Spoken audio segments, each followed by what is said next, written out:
Lift it up with legs. You should be able to hit that ball really with not a whole lot of extra swing. That's okay.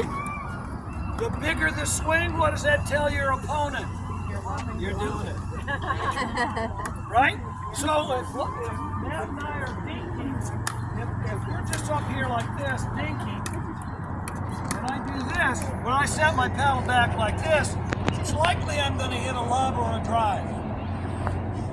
I want to avoid that as much as possible. And if Matt lobs it to me, the least amount of effort that he makes that is out of the ordinary, the better. So as we practice the lobs, you can do it one of two ways. If all you want to do is just practice lobs, Matt's going to hit his third shot drops, and I'm going to practice lobbing. And I'm just going to try to get elevation and hit a really soft, move my feet, try to get as much elevation as I can, and I'm really trying to pinpoint where I'm hitting this ball. So I get all my practices from lobbing. He gets his practices from third shot drops. Okay, that's one real, so I get a lot of practice, a lot of shot making. And I can do the same thing across court now, sorry. So I'm going to go across court. Get my idea of what it would take. Good height. Okay? So real easy practices, just like when we come in here and we practice our dinks. Should be able to practice that just as easily. Okay, real quickly, how do we defend against the lob? We run back. Overhead, I like that. Yeah. A bad lob, that's true. And we will hit bad lobs. We will hit good lobs too, thinking they're great. Except that you're playing against someone that's a little taller than most of us, and they'll take advantage of that. Okay? What do you do when you lob the ball? You lob that ball hoping that you're getting enough depth, but what should you be doing to prepare for? A good possibility of an overhead. So once you hit a lob, try to avoid the paddle down. Hit the lob and try to get that paddle up, ready for them. If it's short, they're going to drive it at you. They're going to hit an overhead. If it bounces, your paddle's in great position defensively. Get away from, hit the ball and drop the paddle. Hardest thing to do. Because there's such an easy tendency to hit and get, this is comfortable. This is not a place to be. This is a place to be. Rib cage to shoulders, somewhere in that vicinity. All right? All right. One more thing defensively about lobs.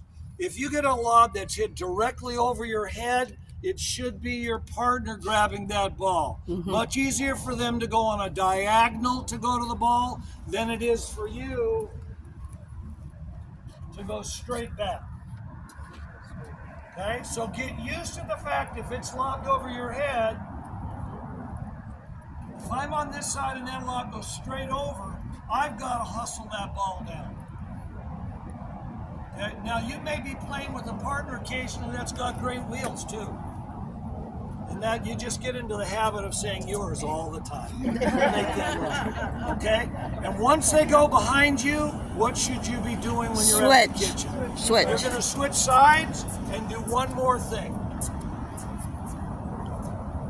Ball sit over my head. I'm going to go yours. That should also designate that I'm going to switch.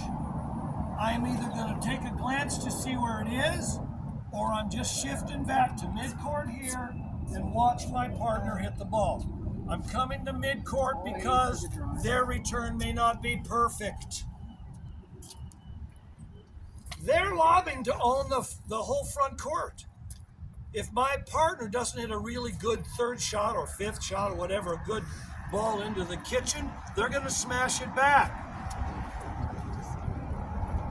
If I go here and I go yours and just slide over to here, I'm extremely vulnerable. So I want to back up to about mid-court. And I am now watching the return. And if it's high, I can step back a little further if need be. If it's a great drop, what do I want to do now? I'd like to step in. because now the ball is in the kitchen and it's lower. But you step back here to give you that flexibility. You do not stay at the kitchen line. I know. Wow. Light bulb. Light, yeah. Never. All right, let's talk about overheads now. Good. We all like to hit them, right? You have any problems with your overheads? Oh yeah. What are some of those problems? Hit it into the net. Yeah, into the net. What else? Out. Just only in the net. That's all. Hitting it out. Yeah, hitting it out. So if you think about your stroke, it's like throwing a baseball. If you're thinking about your stroke, it's where you make contact with the ball. If you're hitting into the net, it's like you're making contact too far out in front of you. It's going to go down. Mm-hmm. If you're hitting it straight out, it's likely you're hitting the ball too far back. So no different than when you're hitting a drive, a drop, you're trying to find a location to make contact. Same thing up here. So there's a certain mechanics that you want to follow through. Number one, you like to avoid just hitting it like this. You like to be able to turn sideways. Two, you want this hand to somewhat get up there, directed up top. You can use it as a focal point of where this ball is coming, because if you do this, there's nothing that gives you a reference. If you bring your left arm up, your reference can be right off of your hand. And then your paddle should be up and dropped back. This should be entirely this type of setup. As we've talked with some of you before, when you set up to hit a drive or a drop, you find a starting position. You want to do the same thing with your overhead. You want a good starting position. You should not be doing this. You should be basically dropping the head of the paddle back. Butt end is going to kind of face forward. Left hand is up, and you're stroking down. Do you snap the wrist? You're going to roll the paddle over. There's no real breaking of the wrist. The faster you roll the paddle, what happens? The more that you could hit it into the net, you lose control. But you're not doing this. But what do you mean there's no breaking of the wrist you're doing? Because you're going like this. You're not doing this. Oh, okay. Okay? You're turning it over. Oh, like, okay. So if point your paddle straight out and rotate it, you got your palm facing you, now the palm facing away. That's what you're doing up here. Palm up, palm down. Palm up, palm down. And then so when that is here, I'm going to toss the ball up, so your practice drill should start right like this. That's all you really need to start doing.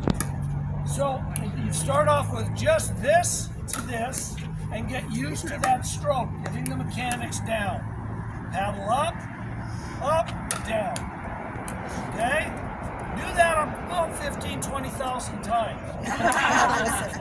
Where's the follow through? Is it off your left It thigh? should come down to right in front of your body. If you're swinging so hard that your follow through does this, you're not ready for a return.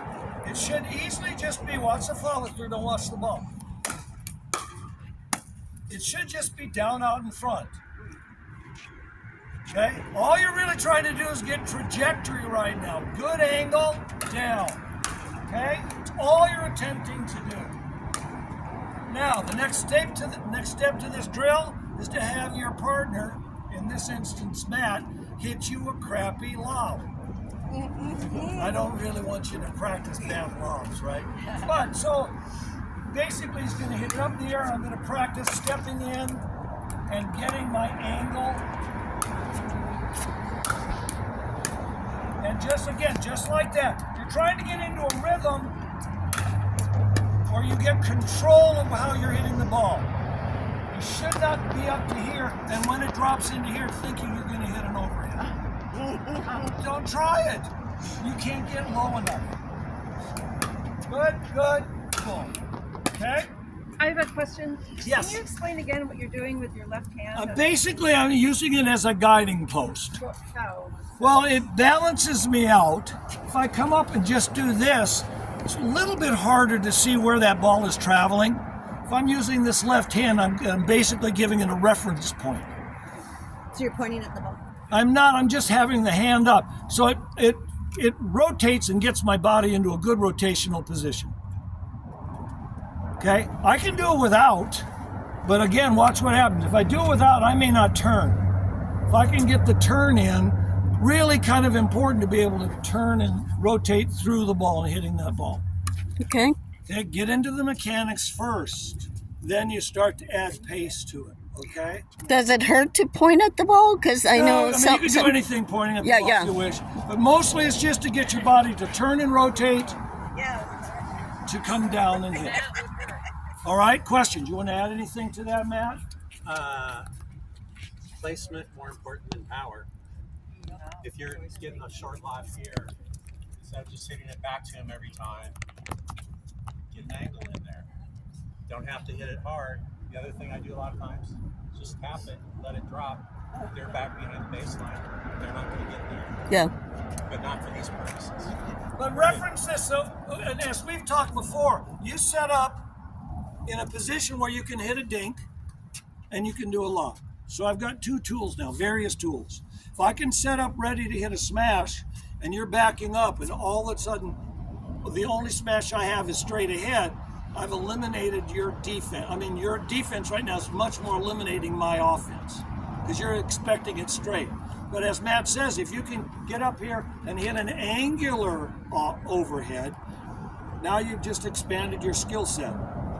Or if you're up like this and you dink it, which is harder, it's also called evil. Right? Yeah. I don't necessarily condone that until you get the overhead down. Yeah, get that first, and then start playing around with it. But get into the initial mechanics first. Make them happen. Okay? So we'll do this for a while. Question. Okay. Just want to review the drills because sometimes when we go back to our nets, we get Yep. confused about what we're supposed Sure. to do.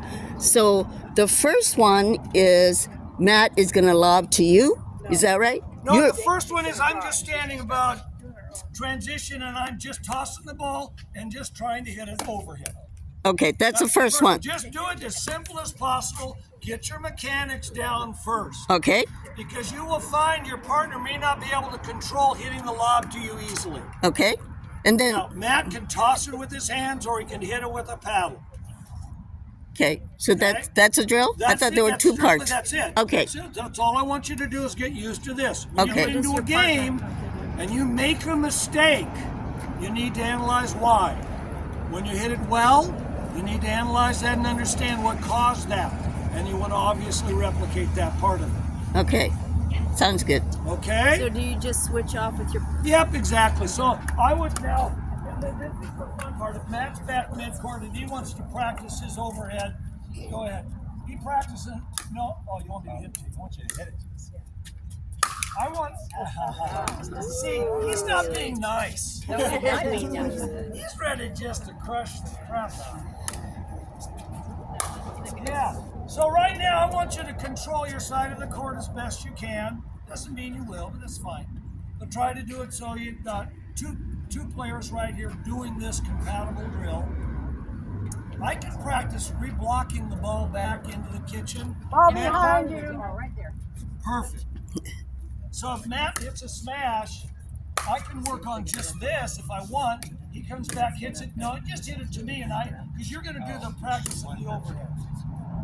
Yeah, and I can block it, and he can hit it to me, and I'll do it again, and do the same thing. Yeah. So you can get into a practice routine like that, where the person on the defense should just try to block the ball back. The person that is hitting overheads, just hit it nice and easy back, so I can set you up again, and you can get into a nice little pattern. Okay. Questions? No? Grab some balls. Let's go. See what kind of overheads you've got.